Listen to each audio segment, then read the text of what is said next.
going to be. I'm watching them right here. Let's get back to Martha. All right. Thank you, Harris. Well, first it was the NASCAR dads. Remember them?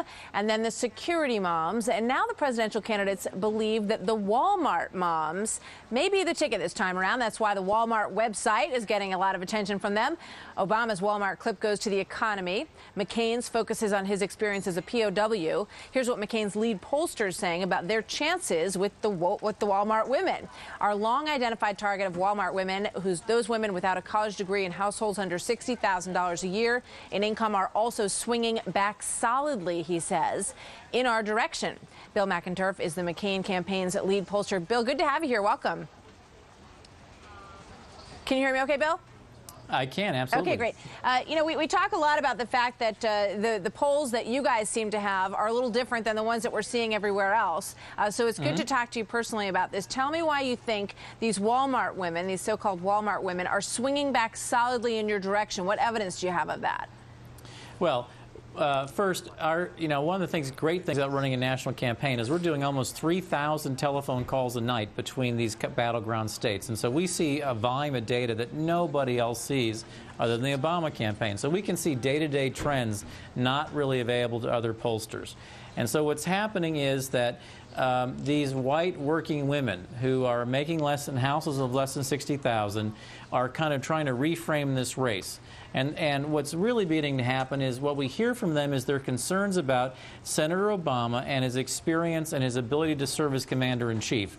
And so when we say to them, what's your hesitation? What's your concern about Senator Obama? What they reflect back to us is, one, his inexperience, two, whether or not he's got a background that would really be able to kind of serve as commander-in-chief, and then three, they certainly see that contrast favoring John McCain. All right, I want to pull up another quote from you, and it says in the polls, it's not surprising that we're witnessing this closing as we're finally having an opportunity to run a campaign that focuses on Senator Obama's records on taxes and his lack of experience, which raises the question, why finally? I mean, why are you just allowed to do that now?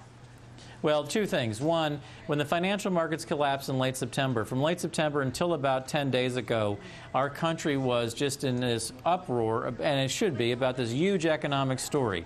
And guess what? It made framing our campaign very difficult.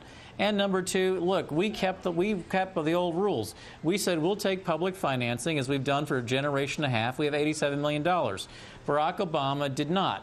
He did not keep his word to John McCain. He decided to take unlimited amounts of money. And during those 3 weeks, he spent $140 million. So guess what? In a time when there was a huge national story that made the presidential just a little less they had the focused, money to go at it in a bigger way than you guys did. One more quote from you, Bill. You said, I'm becoming more and more convinced that Senator Obama gets what he gets in the tracking polls. So what you're saying there is that the numbers that we're seeing for him, you believe, are not going to grow. And how many undecideds do you think are out there, and why do you think those undecideds would swing towards John McCain? Well, there's about 8% of the people who are, quote, undecided, or they refuse to tell a pollster how they're going to vote.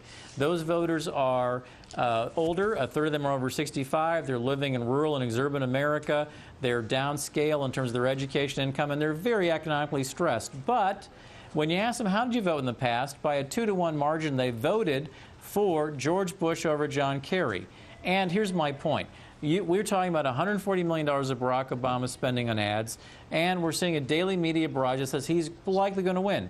Those people have absorbed all of that, and they're still not voting for him.